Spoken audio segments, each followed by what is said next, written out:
જો વિદ્યાર્થી મિત્રો, હવે આપણે પ્રકરણ 18માં હવે પછીનો આપણો બીજો પ્રશ્ન આવે છે, ભાવ નિયંત્રણ શા માટે જરૂરી બન્યું છે. હવે આપણને બધાને ખબર છે કે આજના સમયનો જે સૌથી મોટામાં મોટો અને વિકરાળ પ્રશ્ન છે ભાવ વધારો. જેટલા પ્રમાણમાં ભાવ વધારો થાય છે એટલા જ પ્રમાણમાં લોકોની ખરીદ શક્તિ એઝ ઇટ ઇઝ રહે છે. ભાવ વધારો થાય છે તો જેની સામે ફુગાવાનો દર પણ શું થાય છે, વધે છે. દાખલા તરીકે આપણે જો પેટ્રોલ અને ડીઝલના ભાવમાં એકંદરે વધારો થઈ રહ્યો છે, તો પેટ્રોલ અને ડીઝલના ભાવમાં થતો એકંદરે વધારો એ લાંબા ગાળે શું કરે છે, દરેક ચીજ વસ્તુઓના ભાવમાં વધારો કરે છે. જ્યારે વસ્તુ આપણા સુધી આવે છે તે વસ્તુ સપોઝ આપણને પહેલાં 50 રૂપિયામાં મળતી હતી, તે આપણને 55 રૂપિયામાં મળતી થશે. તો એ પરિસ્થિતિ શેના પાછળ જવાબદાર છે, ભાવ વધારા માટે. પરંતુ હવે આપણને કહે છે કે ભાવ નિયંત્રણ કેવી રીતે કરવું, બરાબર, એના માટેની બાબત આપણને છે. તો આપણને કહે છે કે સતત ભાવ વધારાની અસરોથી બચવા ભાવ નિયંત્રણ જરૂરી બન્યું છે. અને ભાવ વધારાની જે અસરો છે તેમાં આપણને આપી છે કઈ છે. તો પહેલું કહ્યું છે કે ભાવ વધારાને લીધે સરકારના ખર્ચા વધે છે. જો ભાવ વધારો થાય છે જેની પરિણામે સરકારનો શું થાય છે, વધારાના જે ખર્ચ છે તે ખર્ચા વધે છે. તેથી તેને ખાદ્ય પુરવણીનો આશરો લેવો પડે છે. ખાદ્ય પુરવણીનો આશરો એટલે કયો કે જે સરકાર દ્વારા જે બચત કરવામાં આવેલ જે પૈસા છે, ભંડોળ છે, ધાન્ય છે, જે પણ વસ્તુ કે જે બી વસ્તુ બાબત હોય તે તમામે તમામ એનો આશરો લેવો પડે છે. પરિણામે નાણાંનો પુરવઠો વધતા ભાવ વૃદ્ધિ સર્જાય છે. અને ભાવ વધારાથી લોકોની બચત શક્તિ ઘટે છે. કારણ કે ભાવ વધારો થાય છે અને લોકો જે બચત કરતા હતા હવે બચતના પ્રમાણમાં શું થાય, ઘટાડો થાય છે. એટલે લોકોની બચત શક્તિ ઘટે છે. પરિણામે મૂડીરોકાણ માટે બચતો મળતી નથી, તેથી દેશમાં મૂડીરોકાણનું પ્રમાણ ઘટે છે. આવશ્યક ચીજવસ્તુઓનું ઉત્પાદન ઘટે છે. આવશ્યક ચીજવસ્તુઓ એટલે કઈ કે જે આપણી જીવન જરૂરિયાતની છે વસ્તુઓ, જેમાં આપણે રોટી, કપડાં, મકાન, શિક્ષણ અને આરોગ્ય, આ 5 જરૂરિયાતો જે છે એ આપણી પ્રાથમિક અને પાયાની જરૂરિયાતો છે. મૂડીની તંગીને કારણે નવા ધંધા, ઉદ્યોગ અને રોજગાર શરૂ થઈ શકતા નથી.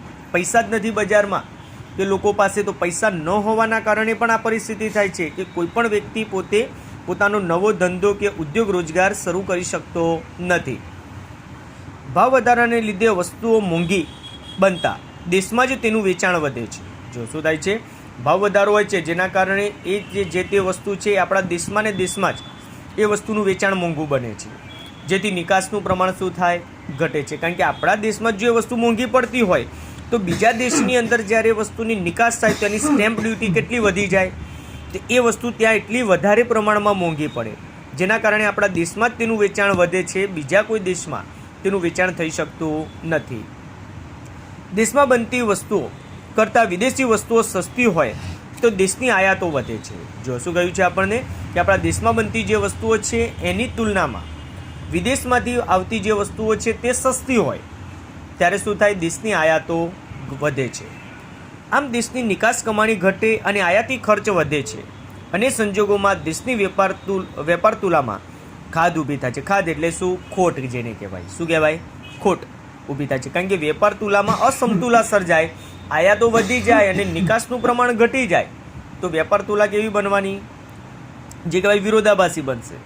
અને વેપાર તુલા જ્યારે વિરોધાભાસી બને ત્યારે શું થાય, દેશનું વિદેશી દેવું વધવા પામે. શું પરિસ્થિતિ થશે, દેશનું વિદેશી દેવું જે કહેવાય તે વધવા પામ્યું.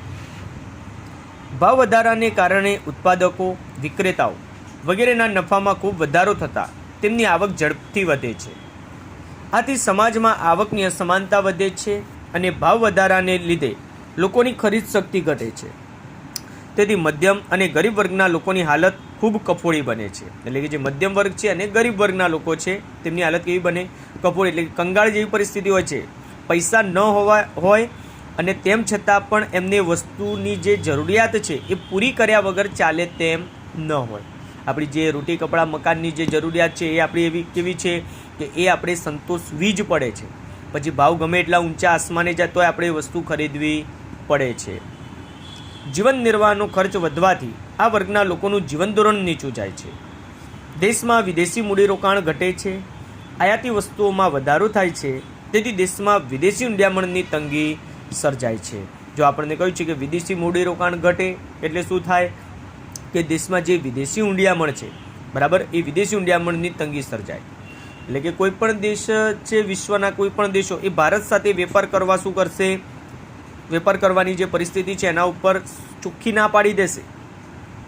કારણ કે ભાવ વધારો છે, બરાબર, ભાવ વધારાનો ક્રાઇટેરિયા છે, એટલે એમને શું થાય કે વધારે પ્રમાણમાં લોકોને પગાર ધોરણો પણ ચૂકવવા પડશે.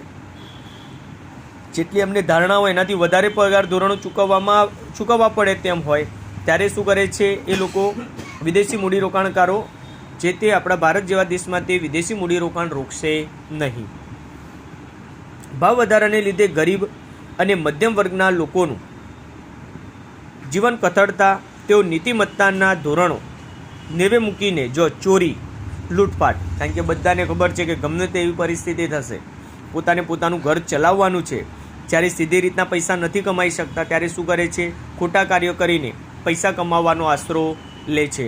જેની અંદર આપણને કહ્યું છે કે ચોરી, લૂંટફાટ, હત્યા, દેહ વેપાર, ભ્રષ્ટાચાર, દાણચોરી, કાળાબજાર જેવી અનૈતિક પ્રવૃત્તિઓ કરવા પ્રેરાય છે. પણ આ અનૈતિક પ્રવૃત્તિઓ કરવા પ્રેરાય છે એના પાછળના મૂળ કારણો કયા છે? તો મોંઘવારી અને સાથે સાથે ભાવ વધારો. જ્યારે ભાવ વધારો થાય છે ત્યારે જ મોંઘવારીને પ્રોત્સાહન મળે છે, અને મોંઘવારીનો દર વધવા પાછળનું મેઇન કારણ જે કહેવાય તે ફુગાવો છે. અને ફુગાવાની આ પરિસ્થિતિ જ લાંબા ગાળે શું કરે છે, લોકોને જે આર્થિક રીતે જે સદ્ધર બનવા માગે છે એ લોકો આર્થિક રીતે કેપેબલ બની શકતા નથી, અને પોતે જે પરિસ્થિતિમાં છે એનાથી પણ કફોડી પરિસ્થિતિમાં આવી જાય તે પરિસ્થિતિનું સર્જન થાય છે.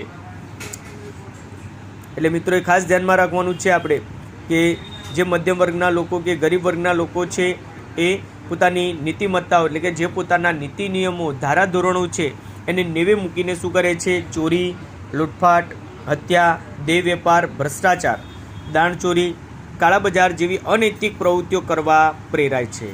અને સમાજમાં અસામાજિક બદીઓનું પ્રમાણ વધી જાય છે. અને જ્યારે સમાજમાં અનૈતિક પ્રવૃત્તિઓનું બદીઓનું પ્રમાણ વધે ત્યારે શું થશે કે સમાજની અંદર એક જે સારો સમાજ કહેવાય અને સારા સમાજના જે સારા લોકો કહેવાય એના પ્રમાણમાં દિન પ્રતિદિન ઘટાડો જોવા મળશે. આ પરિસ્થિતિ થશે આપણે અહીંયા.